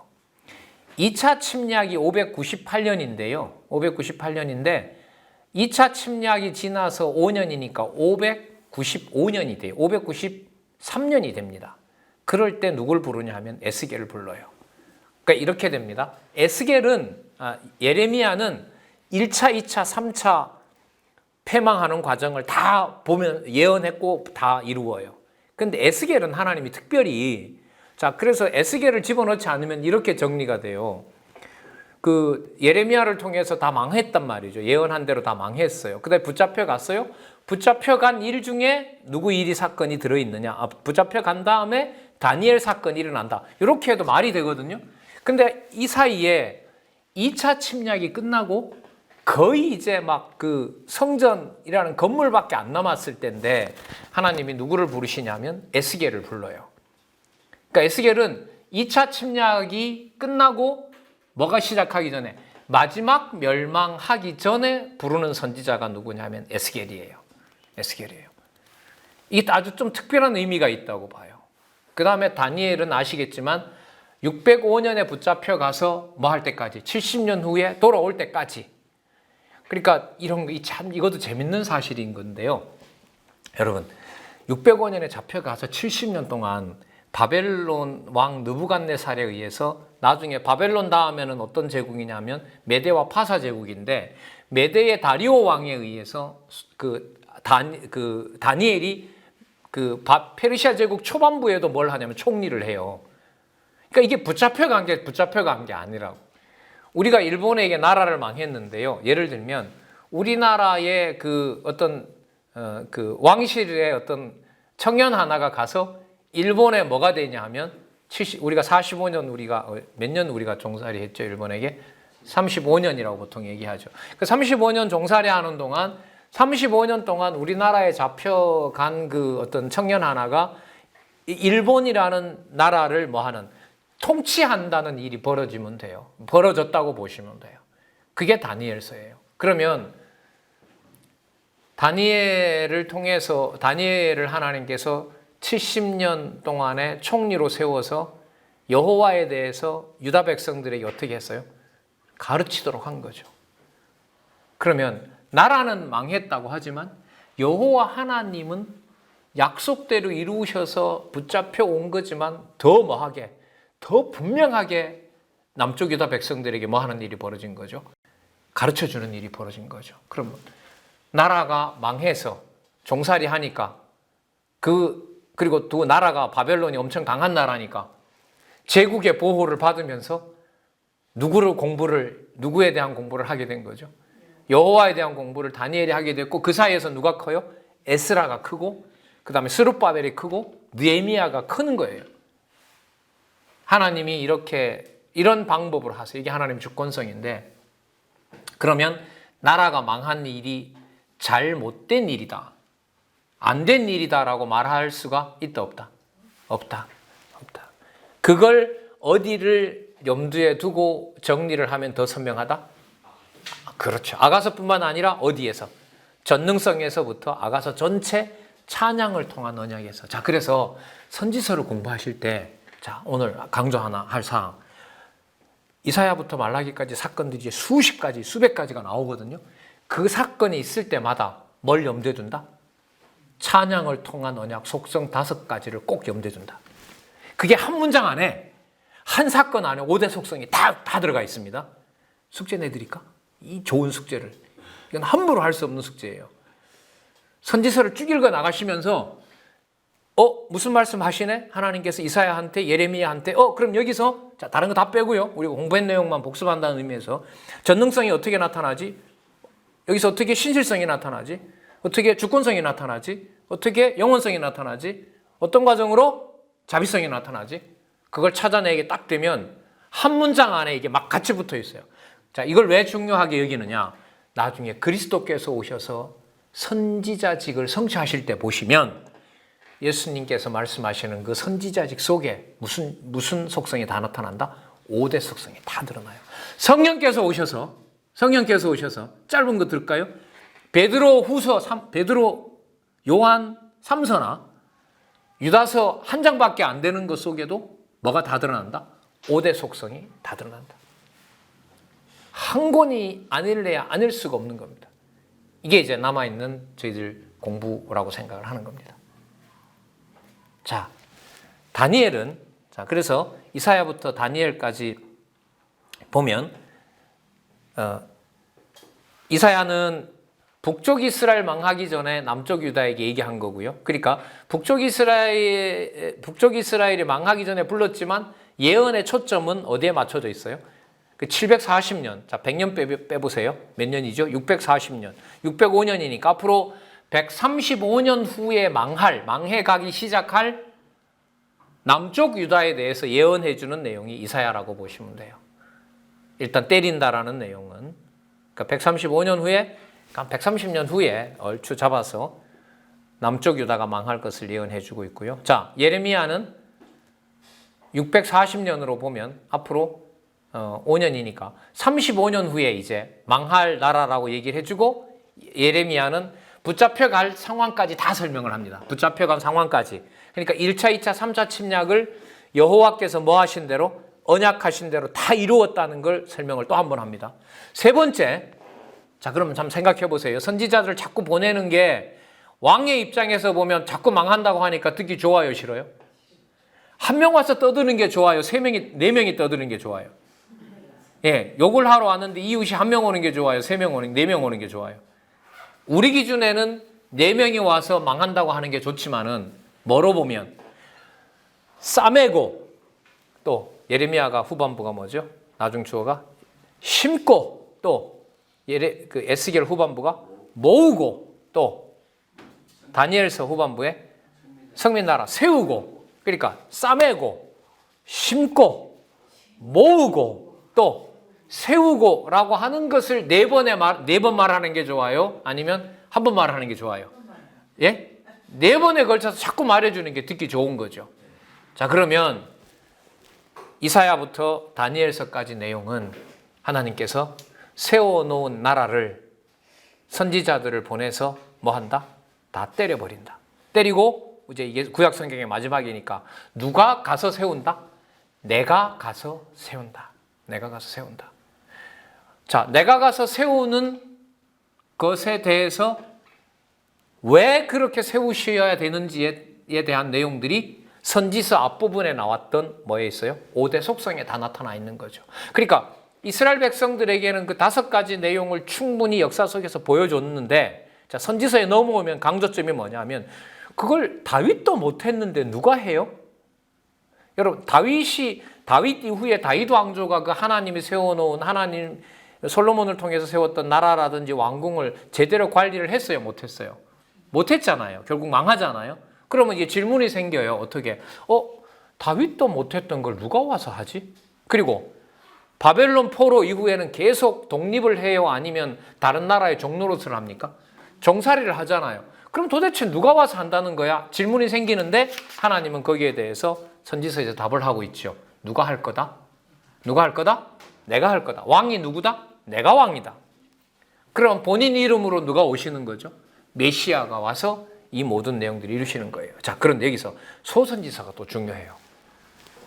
여러분, 소선지서는 지금 이 대선지서를 보면 순서가 그래도 이사야 다음에 예레미야가 왔고, 예레미야 다음에 에스겔이 왔고, 에스겔 다음에, 사실 에스겔 다음에 다니엘이 온 건 아니라, 사실 다니엘은 언제 잡혀갔냐 하면 예레미야가 글을 쓸 때, 예레미야가 1차 침략이 이루어졌다는 걸 쓸 때 다니엘은 잡혀가서 어디에 가 있는 거죠? 바벨론에 가 있는 거죠. 그리고 2차 침략일 때는 누가 같이 쓰냐 하면 에스겔은 2차 침략 끝난 다음에 하나님 불러서 쓰고 있고, 이미 1차에 붙들려간 다니엘은 어디에 있고? 바벨론에서 활동하고 있고, 예레미야는 2차, 3차기 곧 온다고 자기 나름대로 뭐 하고 있고, 글을 쓰게 하고 있고. 그러니까 에스겔로 선지자로서 불러서 이 기록을 할 때는 바벨론 땅에는 이미 누가 활동하고 있고, 다니엘이 활동하고 있고, 예레미야는 자기 일을 하고 있고, 에스겔은 자기 일을 하고 있고, 이 3명의 선지자들이 막 겹쳐 있어요. 그리고 소선지자 가운데 나훔, 하박국, 스바냐는 남쪽 유다가 망할 무렵이기 때문에 예레미야나 또 누구랑 에스겔이랑 또 같이 겹쳐 있어요. 그래서 이걸 시간 순서로 따지면 안 돼요. 그냥 그 정도로만 참조를 하고 좀 힌트를 얻을 사항이라면 하나님 진짜 바빴다.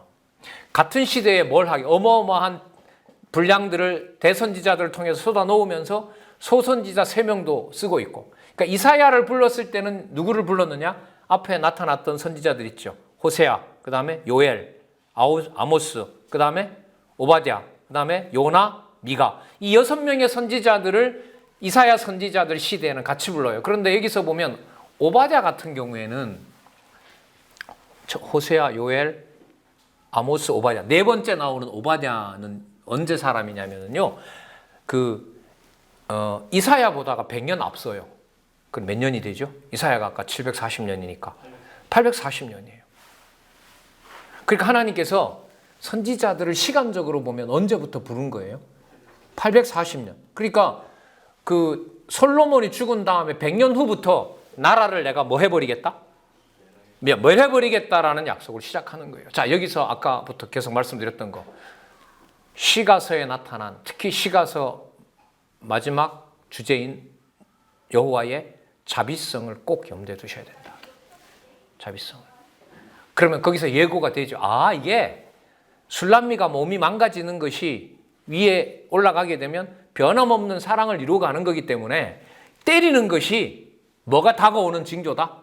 더 심하게 때릴수록 싸매는 증거가 다가오는 것이다. 멸하는 날이 바짝바짝 다가오는 것은 1차 끝나고 2차 끝나고 3차 끝나는 것은 뭐가 다가오는 것이다? 그렇죠. 뭐 하는 것이다? 심는 과정이 시작된다. 흩어버린다고 분명히 얘기하신다는 말은 뭐 하시는 것이 시작되는 것이다? 모으시는 것이 시작되는 거다. 그래서 소선지서는 제가 이제 학교 가서 확인했지만 이 12권은 순서를 변경하면 안 됩니다. 언제부터인지는 모르지만 이게 다 줄로 그어져 있어요. 12명이 썼지만 몇 권이에요? 한 권이에요. 그럼 한 권의 의미가 뭐냐? 이건 못 밝혀요. 근데 성경신학은 제시해 놓았죠. 패망과 회복이다. 그러면 뭐하고 연관됩니까? 대선지자들이 얘기했던 것과 소선지자들이 결국은 얘기했던 게 하나님이 12명의 선지자를 보내서 모형 끝낸다. 그럼 하나님 여호와는 끝나나요? 아니, 내가 가서 할 거다. 내가 가서 할 거다. 어떻게 하실 건데요? 자손 땅 통치를 이제는 내가 그리스도를 통하여 실체적으로 이루고 오실 것이다. 그래서 이사야부터 말라기까지에 보면 특징이 뭐냐 하면 자손의 범위가 남쪽 유다에 한정된다, 안 된다? 안 된다. 그러니까 백성이 여러분 아담의 후손이려면 남쪽 유다에 해당되는 아브라함의 후손만 가지고는 돼요, 안 돼요? 안 되는 거죠. 왜? 우리가 지난번에 봤지만 역대기 1장에 누구 이름이 나오죠? 아담의 이름이 나오니까 이제는 돌아올 때는 이방 백성도 함께 돌아와야 되는 거예요. 자, 그게 이사야부터 말라기까지. 자, 오늘 계속 강조드리는 것은 여호와의 5대 속성을 이제는 유대에게만 보여주는 것이 아니라 어디에 보여준다? 세계 만방에 보여준다. 그래서 여기서 또 재밌는 게 있는데요. 아수르가 오건 바벨론이 오건 페르시아가 오건 헬라가 오건 로마가 오건 이 제국들이 등장하는 것을 여호와께서 강조를 합니다. 바벨론이 와서 남쪽 유다를 멸망시킨다고 하지 않고 누구의 칼이 와서 그렇게 한다고 그럴까요? 여호와의 칼이 그렇게 한다고 알려줘요. 이건 매우 중요합니다. 그러니까 제국들을 분명히 누가 쓰는 거예요? 여호와께서 쓰시는 겁니다. 이 속에 전능성 들어가요, 안 들어가요? 그렇죠. 들어가죠. 대적이 몰려온다는 대적이 몰려오기 때문에 살려달라는 간구를 하죠. 시편에 보면 나오죠. 악인도 악한 날에 쓰는 거 맞죠? 그 다음에 허무한 일 벌어지죠. 전도서죠. 망가졌는데 무슨 일이 시작돼요? 조건 없는 사랑이 시작이 돼요. 확증이 돼요. 뭐가 다 들어가 있습니까? 5대 속성이 다 들어가 있는 거예요. 그래서 제가 아까 숙제라고 말씀드렸는데 되게 재밌는 부분이죠. 선지서 이사야부터 말라기를 읽으실 때 사건 속에 어떤 한 사건을 쭉 말씀하신단 말이에요. 그 사건 속에 뭐가 다 들어있다? 5대 속성이 다 들어있다. 그 다음 두 번째가 이걸 누가 합니까? 다윗도 못하고 솔로몬도 못했는데 그러면 하나님이 뭐라고 답하신다? 내가 하겠다. 내가 하겠다. 내가 그래서 누굴 보내겠다? 내가 원하는 선지자, 내가 원하는 내 마음에 맞는 왕, 내 마음에 맞는 제사장. 그게 누구시죠? 그리스도로 오시는 예수. 그래서 선지서 끝나고 마태복음으로 들어갈 때는 창세기부터 말라기까지가 쫙 바탕이 되면서 예수님이 바로 이렇게 하나님이 하시겠다고 하시는 것을 이루시는 거구나. 자, 그럼 지금 우리 한 10분 남아 있는데요. 본문에 들어가서 지금 이사야서는 때리는 내용에 해당되는 부분까지 기록이 되어 있어요. 누가 때린다라는 것을 확실하게 말할까요? 여호와께서 때리신다라는 걸 분명하게 말을 하십니다. 자, 그 내용을 우리가 본문에서 좀 찾아보고 오늘 시간으로 대신하도록 하겠습니다. 자, 아까 그 시간은 이것도 사실 의미가 있는데 아까 1장 1절에 보면 왕 이름이 몇 명 나오죠? 자, 왕 이름이 4명 나온다라는 말은 어느 왕에게 한 번만 말한 것이 아니라 왕의 대를 이어서 계속해서 여호와께서 말씀하셨다는 거죠. 그러니까 이렇게 보시면 돼요. 나라가 망한다는 게 나쁜 일이 아니라 그 나라를 망한다는 일을 통해서 누구를 계속해서 보내줘요. 선지자들 계속해서 보내면서 누가 살아계신 증거다? 여호와 하나님이 살아계신 증거다라는 것을 보여주는 것이 우리 그 전도서에 썼던 개념 알았을까요? 잘되게 하시는 여호와 또 만사를 뭐하게 하시는 여호와? 그렇죠. 형통케 하시는 여호와. 그럼 누구를 지속적으로 계속해서 보내는 것이 형통이에요? 그렇죠. 남정계 30년 역사, 분열의 역사로 정리해도 될 것 같아요. 그런데 그게 나쁜 게 아니라 분열되고 뭐 할 때마다 누구의 이름을 계속해서 찾도록 만들어 놓았다? 그렇죠. 말씀 공부할 수 있었으면 만사 형통인 거죠. 자, 너무나 잘 하시는 말씀인데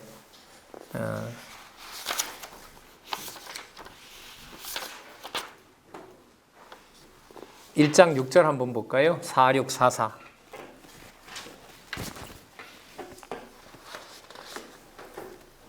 발바닥에서 머리까지 성한 곳이 없이 상한 것과 터진 것과 새로 맞은 흔적뿐이오늘 그것을 짜며 싸매며 기름으로 유하게 함을 받지 못하였도다.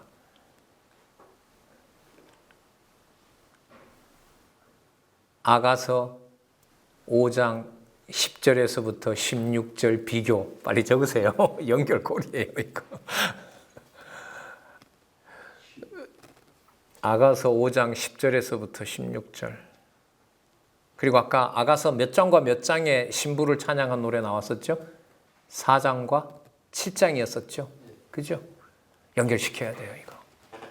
그래서 머리부터 발끝까지 성 한 대가 없다고 하는 것을 자비성과 연관을 시키면 이사야서 후반부가 때리셨지만 또 뭐 하신다? 분명히 때리는 것이 무슨 증거다? 싸만인 것의 증거다. 이렇게 연결이 됩니다. 그래서 하나님이 중간에 뭐라고 하시냐면 1장 26절에 한번 볼게요. 4653 참 많이 아쉽습니다만 어쨌든 우리 연결의 중요성을 강조하면서 어쨌든 시간 보내야 될 것 같아요. 26절 내가 너의 사사들을 처음과 같이 너희 모사들을 본래같이 뭐 할 것이다? 하나님이 때렸다고 해놓고 여기서 서론으로 얘기하세요. 회복해 주시겠다. 27절 시온은 공평으로 구속되고 그 규정한 자는 의로 구속된다라고 하고 이제 하나님 막 때리십니다. 자, 2장 3절. 자, 2장 3절 보세요. 2장 3절. 4657. 2장 3절. 많은 백성이 가며 이르기를 오라 우리가 여호와의 산에 오르며 야곱의 하나님의 전에 이르자 그가 그 도로 말씀으로 우리에게 가르칠 것이라 우리가 그 길로 행하리라 하리니 이는 율법이 어디에서부터 나와요? 시온에서부터 나올 것이요 예루살렘 여호와의 말씀이 어디에서부터? 여러분 일단 회복은 예루살렘부터 돼야 됩니다. 그래서 예수님도 성령이 임하면 예루살렘에서부터 시작하는 거예요. 그 예수님 만들어낸 말이 아니에요. 이미 선지서에 약속되어 있는 겁니다. 자, 그래서 2장 넘어가면 얘기를 하고 있습니다. 자, 쭉 넘기시고 4장 3절 4675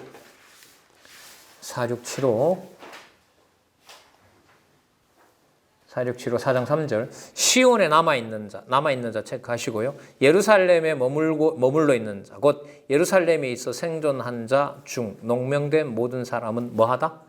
이게 성도 아니에요. 그죠? 거룩한 자로 할 것이다. 그러니까 뭐 하지만 뭐 하지 않고 뭐 한다? 때리지만 버리지 않고 반드시 뭐 한다? 회복한다. 그런데 범위가 너구만은 아니다. 유대인 너희들만은 아니다. 자, 5장 16절. 자, 5장 16절. 자, 목적은 뭐냐 하면 자, 여호와께서 때리신다 그러고 회복하신다고 하고 목적은 16절. 오직 만군의 여호와는 공평함으로 높임을 받으시며 거룩하신 하나님은 의로우시니 뭐하다? 거룩하다 함을 받으시리라. 바로 이게 선지서의 목적입니다. 자, 그러면서 하나님이 어떻게 진노하냐면요. 그 다음 장에 4682에 보시면 5장 20절 악을 선하다 하며 선을 악하다 하며 흑암으로 광명을 삼으며 광명으로 흑암을 삼으며 쓴 것으로 단 것을 삼으며 단 것으로 쓴 것을 삼는 그들은 화 있을진저. 자, 우리 이거 전도서에서 배웠죠.